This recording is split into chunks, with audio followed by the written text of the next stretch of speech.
Multiverses is a game I've been looking forward to for a very long time, and I got to play it a week early because Twitch had a thing with the game where if you watched an hour's worth of a stream, you got the game a week early.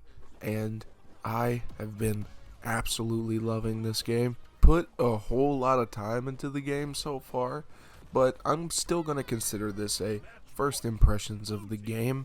I never got to play the alpha, signed up multiple times, but I guess my luck just wasn't up to snuff. So I finally got to play it, and I am so impressed with this game, and I just want to talk about it a little bit. The first thing I want to talk about with this game is the character roster and gameplay, because this is the main thing that impressed me the most. This game's roster is completely different across the board. No character plays the same as another, which, in my opinion, is a huge upside because this is a hot take, I guess. For me, a lot of the Smash Brothers roster bleeds together pretty bad, and this game is nothing like that. Here's another hot take for you. I actually already prefer the gameplay of Multiverses to Smash Brothers. I like the way you can cancel your special moves from any string. It's not like Smash. I mean Ryu, Terry, and Kazuya in Smash. So this roster, the gameplay in general, has that same thing that those characters from Smash has. And on top of that, every single character has their own unique game plan. Velma collecting clues, Tom and Jerry being a weird duo character, sort of like the Ice Climbers, but a lot more interesting and better executed. Gimmick in the gaming industry can mean good or bad, and in this case it is very, very good. This game has a few gimmicks, but first off, in the gameplay, a lot of the characters have their own unique thing that they can form their gameplay around, which I find really cool. Like Velma with her finding clues and her weird supportive zoning playstyle, Taz turning you into chicken, Wonder Woman's like shield, Superman. Well, Superman's pretty like he plays like Superman, you know. But then Shaggy with his power up mode and his sandwich, Steven and Rain Dog, and Finn in his gold. Like every single character in this game has something. Iron Giant finding nuts on the ground and stuff. Everything in this game plays completely different. No character plays like another, and that is something that Smash Brothers can't say. Even Smash Brothers at like, I don't know. I mean, you know, Smash has a roster of 40 plus characters, so it's not really fair. But this roster is really, really big for what it is, and every single character is literally completely unique, 100%. That's something I value a lot in fighting games. My favorite fighting game of all time is MKX, so, you know, just character depth is something that I value a lot, because I'm the type of person to put a lot of time into one character. Injustice too, I play the entire roster of that game because I find that game extremely, like, it has a lot of depth, and this game has a lot of depth. The characters, like Iron Giant, is just a monster. He has got to be one of the biggest playable fighting game characters in a game like this ever, and it is just so awesome. I'd like to talk about everything else pretty much with the gameplay that isn't like strictly characters. They went full force on the team aspect, and they did it amazing. I am so surprised with how well the execution of this aspect of the game is. Like, for instance, with Velma. I've been talking about Velma a lot, and it's because she is straight up one of the most unique characters of all time in a fighting game. Just really, really unique. You can very clearly see like the Phoenix influence from Marvel 3, but regardless of that, Velma in this game, her moves have different effects on whether or not it hits the opponents. She shoots projectiles. If the projectile hits your teammate, they sort of orbit around them like a shield. That's why Velma is a support zoner. That is so interesting to me. They went full force on this aspect. Her standing 2 is like a beam that she shoots out of a loudspeaker. If she shoots the opponents with it, it's just a normal beam and hits them. But if you shoot your teammate with it, it comes out of their chest, and they can project that wherever they walk. That is insane to me, and that type of stuff is all over this cast, man. Batman's grapple hook attaching to the teammates, just a lot of that in this game, and I'm so happy that they took the concept seriously and didn't just leave it on the cutting room floor and put it in the game anyway, because they easily could have, because something like this has never really been done in a fighting game, and this is straight up perfectly executed, just amazing. Another really big positive for me is the dialogue between characters. I am a huge Warner Brothers fan, not really of the company or anything, mostly just by like circumstance, because I love Scooby-Doo, I love Cartoon Network, I love DC, you know. A lot of things that I love are in this game because Warner Brothers owns them, and seeing these characters interact is just so cool. Like Batman saying stuff like, I need to analyze that sandwich, like whenever he's going up against Shaggy and stuff like that. The dialogue in this game is hilarious. Every single character has unique interactions with the other on the base roster. Hearing Arya Stark say Batman is really weird. My friend Xander said that. I'm not a Game of Thrones fan, so him saying that must mean that it's weird and interesting. Every single character has unique dialogue with each other, and I hope it stays that way because it's one of the most charming aspects of this game. Bugs Bunny has this one line with Harley Quinn. If Harley Quinn eliminates Bugs Bunny, he goes, "I've been swinging mallets since you were in diapers, kid." I don't know, that's really cool, and I like it a lot. Huge props to the writing department for this game. A lot of stuff in this game is just really cool. Really well written. Now, these aren't really like huge issues, but I just wanted to talk about them. In my opinion, now take this with a grain of salt, the hitboxes are a little messy.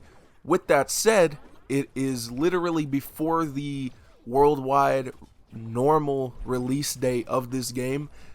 The hitbox issues I've been experiencing might just be with connection, because that's another problem I've been having. There's a little bit of consistent lag right now. Probably because I looked on the leaderboards, there's 200,000 people at least playing right now. So 200,000 people have gone to Twitch to watch an hour's worth of a stream to get this game. That is so much more than I thought it would be, and they probably think the same thing. So they underestimated the amount of people that would get on the game to play it. So the servers are a little shaky right now. So maybe the hitboxes aren't an actual thing. I will say this, Batman needs some buffs to his hitboxes, because my guy cannot hit stuff for shit most of the time. His forward 2 like grapple hook move, I swear it misses like half the time, and that needs to be adjusted. His up 2 also needs to be buffed, in my opinion. I think they should make the cape part of the hitbox.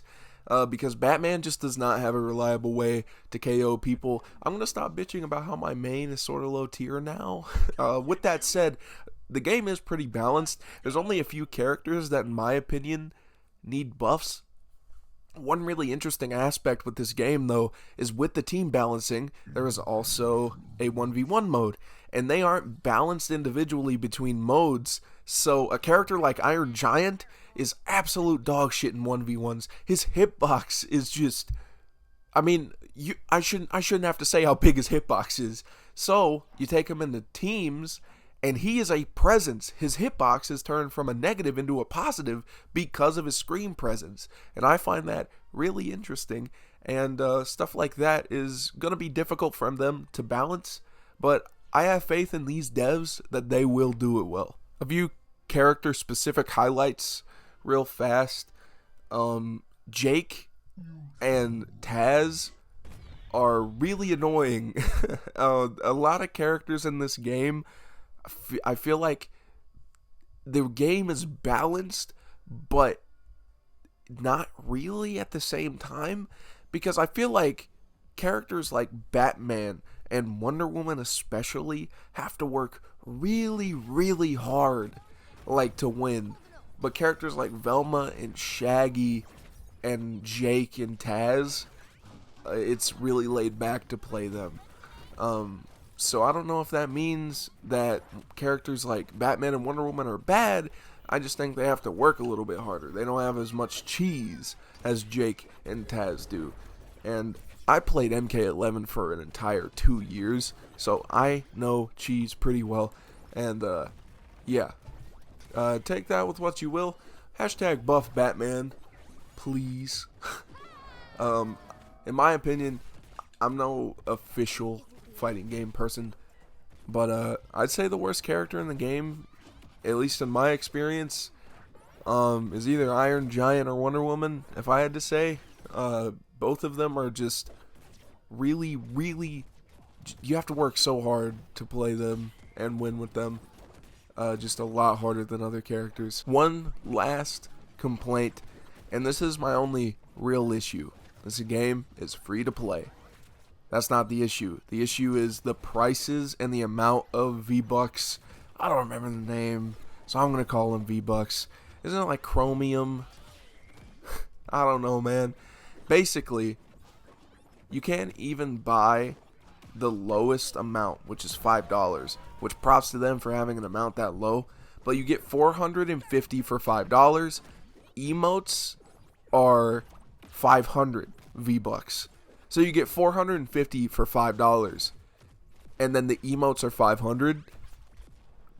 That specifically just seems a little scummy to me, that you have to buy $10 worth of Chromium or V-Bucks or Wonder Brooks. I don't know, man. That, I think the prices could be adjusted a little bit, because I'm not going to lie to you. I've already spent $40 on this free game, and all I've bought is the Battle Pass, a Harley Quinn skin, a Velma emote, and Batman's skin for the animated series. That's not a lot of stuff.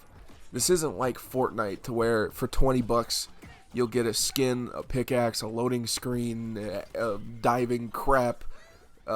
This is a skin, an individual skin for a fighting game. I don't know, man. I think that could use a little bit of adjusting.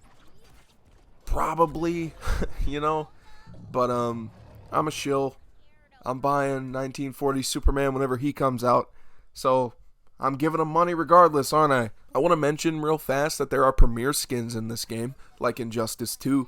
Right now, we have Uncle Shagsworth, which is such a deep cut, sort of, from Scooby-Doo.